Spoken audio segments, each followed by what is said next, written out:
Duboul et je suis professeur de génétique et de génomique à l'EPFL et à l'Université de Genève.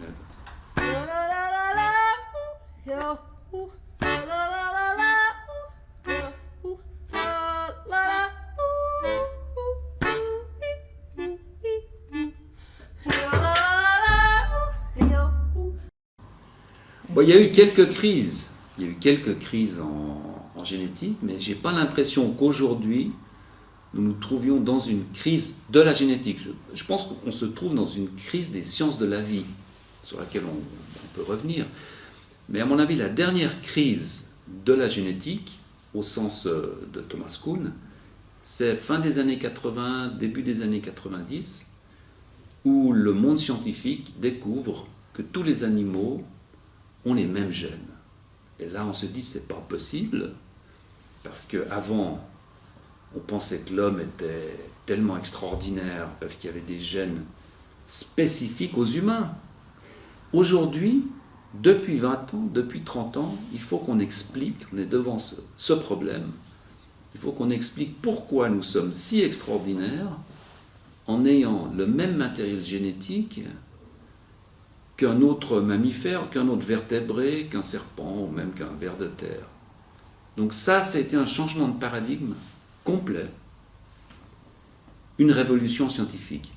Aujourd'hui, on est dans cette révolution et je pense qu'on n'en a pas encore tiré toutes les conséquences. Ce qui aurait dû replacer l'homme dans un contexte beaucoup plus large, c'était l'espoir de ce paradigme.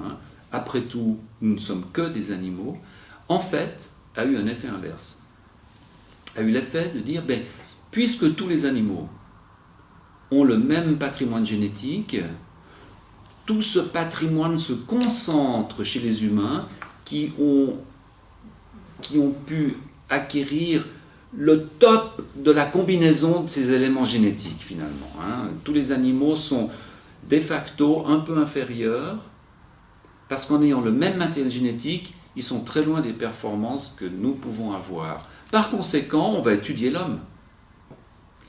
Je pense que ça a été le début de cet énorme effort nombriliste, anthropomorphique auquel on assiste aujourd'hui dans les sciences de la vie, qui se sont totalement transformées en une vingtaine d'années de sciences de la vie en sciences de la vie de l'homme.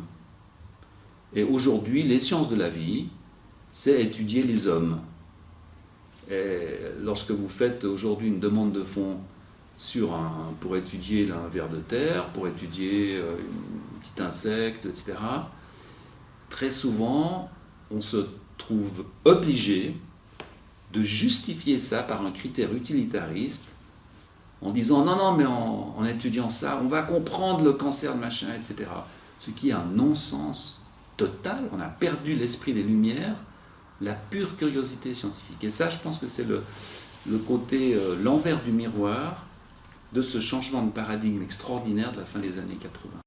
Alors, l'autre effet très important de cette révolution, donc de génétique de la fin des années 80-90, c'est évidemment le renforcement du déterminisme génétique.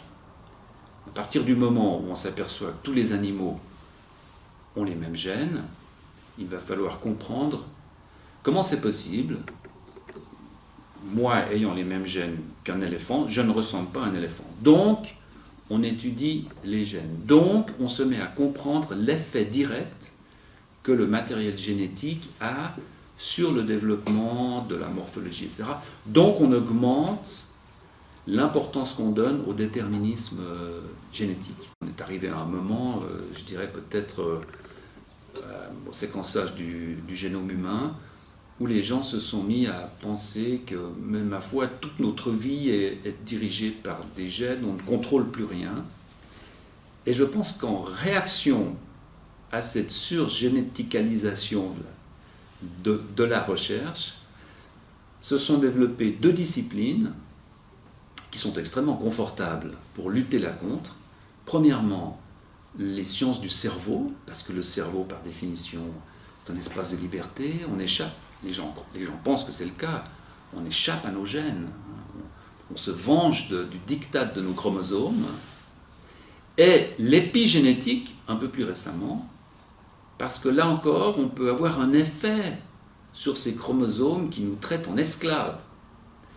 On peut imposer à nos chromosomes notre façon de vivre. Si je mange correctement, si je me conduis correctement, eh bien mes enfants vont en profiter. C'est très très moral tout ça.